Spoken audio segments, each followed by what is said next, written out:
আজকে ঢাকা বিশ্ববিদ্যালয় সহ সারা দেশের ছাত্র সমাজ দেশের মানুষকে বলছি, আগামী 2024 সালে গণ অধিকার পরিষদের নেতৃত্বে নতুন সরকার গঠিত হবে। ছাত্র রাজনীতি করেছে সেই আদু ভাইরা, সেই অছাত্ররা এখনো মধুর ক্যান্টিনে বসে তথাকথিত ছাত্র রাজনীতি করে, আর আমরা জাতীয় রাজনীতি করছি। কাজে আদু ভাইদের, ঢাকা বিশ্ববিদ্যালয়ের ছাত্রদেরকে বলবো, আদু ভাই মাদকাসক্ত চাঁদাবাজদের পিছনে ঘুরে নিজের ক্যারিয়ার বিসর্জন দিয়ে নিজের জীবনে অন্ধকার ডেকে আনবেন না। আজকে ঢাকা বিশ্ববিদ্যালয় সহ সারা দেশের ছাত্র সমাজ দেশের মানুষকে বলছি, আগামী 2024 সালে গণ অধিকার পরিষদের নেতৃত্বে নতুন সরকার গঠিত হবে। কাজেই আজকে যারা বাইং মাছের মতো লাফালাফি করছেন, সবার চেহারা কিন্তু মার করা আছে। সময় মতো সকল পাওনা বুঝিয়ে দেওয়া হবে। এক মাঘে শীত যায় না, যে নদীতে জোয়ার আছে সে নদীতে ভাটাও আছে। বর্তমান সরকার গত 14 বছর ধরে জনগণের ভোটের অধিকার হরণ করে বিরোধী দলের উপরে অত্যাচার নির্যাতন চালিয়ে তারা আজকে ক্ষমতায় আছে। আগামীতে সুষ্ঠু নির্বাচনের মধ্য দিয়ে এই ফ্যাসিবাদের পতন ঘটিয়ে এই ঢাকা বিশ্ববিদ্যালয়ে গণতন্ত্রের পতাকা উড়ানো হবে। কাজে আজকে ছাত্র অধিকার পরিষদের নেতা কর্মীদেরকে বলবো, মনোবল অটুট রাখুন, সাহস রাখুন, দৃঢ়তা রাখুন, এগিয়ে যান। আগামীর বাংলাদেশ আপনাদের প্রতীক্ষায়।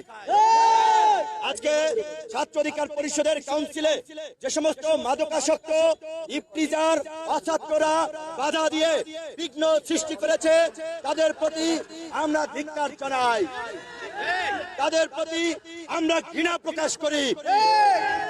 বিশ্ববিদ্যালয়ের ভাইস চ্যান্সেলর এবং প্রক্টরকে স্পষ্ট জানিয়ে দিতে চাই, আপনারা যদি দায়িত্ব পালন করতে ব্যর্থ হন, আপনারা পদত্যাগ করুন।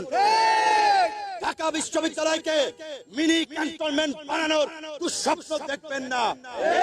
ঢাকা বিশ্ববিদ্যালয়কে বাকশালীদের আস্তানা তৈরি করানোর প্রচেষ্টা করবেন না।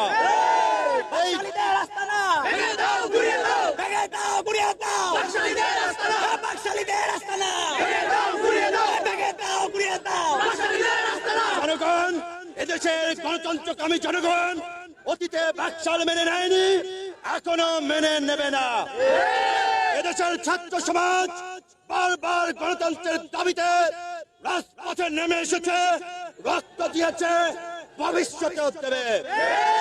কাজে আপনারা যদি ভেবে থাকেন একদল মাদকাসক্ত, একদল যৌন নিপীড়নকারী, অসভ্য বর্বর কুকুরকে লেলিয়ে দিয়ে গণতন্ত্রকামীদের পথ রুদ্ধ করবেন, আপনারা সেটা পারবেন না। ছাত্র অধিকার পরিষদের চলার পথে যত বাধা আসবে, ছাত্র অধিকার পরিষদ আরো দ্বিগুণ গতিতে এগিয়ে চলবে। ছাত্র অধিকার পরিষদ এই গণতান্ত্রিক নির্বাচনের মধ্য দিয়ে আগামীতে ডাকসু নির্বাচন আদায় করার সংগ্রাম শুরু করেছে। সেই ডাকসু নির্বাচন আদায়ের আন্দোলনে ঢাকা বিশ্ববিদ্যালয়ের সাধারণ শিক্ষার্থীদের অংশগ্রহণের আহ্বান জানাবো এবং ঢাকা বিশ্ববিদ্যালয়ের প্রত্যেকটি হলে হলে যারা নির্যাতন নিপীড়ন চালাচ্ছে, সেই সমস্ত নিপীড়নকারী, মাদকাসক্ত, সন্ত্রাসী, ছিনতাইকারী, দুর্বৃত্তদেরকে রুখে দাঁড়ানোর জন্য সাধারণ শিক্ষার্থীদের কাছে আহ্বান জানাবো। বন্ধুগণ, একটা সহজ সমাধান এবং ঐকিক নিয়মে আপনাদেরকে বলছি। আজকে দেখেন একটা হলে সাধারণ শিক্ষার্থী থাকে কত, 2 থেকে 2.5 হাজার, আর সেখানে এই গুন্ডা, মাস্তান, চাঁদাবাজ থাকে কয়জন? 40 থেকে 50 জন। কাজে ওই 2-1 হাজার শিক্ষার্থী যদি ওই চাঁদাবাজদেরকে ধাওয়া দেয়, ওরা ক্যাম্পাসে হলে থাকতে পারবে না। আপনারা দেখেছেন 18 সালে এই হলে থেকে আমরা কোঠা সংস্কার আন্দোলনকে বেগবান করেছিলাম। দুর্বৃত্তরা আমাদের আন্দোলনে বাধা দিতে এসেছিল, ওদেরকে আমরা প্রতিহত করেছি। আজকে প্রত্যেকটি হলে এই 40-50 জন ফাউখোর, চাঁদাবাজ, মাদকাসক্তকে প্রতিহত করার জন্য 40 জনের বিপরীতে সাধারণ শিক্ষার্থী 40 জন ঐক্যবদ্ধ হতে হবে। ঢাকা বিশ্ববিদ্যালয় ঢাকা বিশ্ববিদ্যালয়ে কোন শিক্ষার্থী গোলামি করতে আসে না।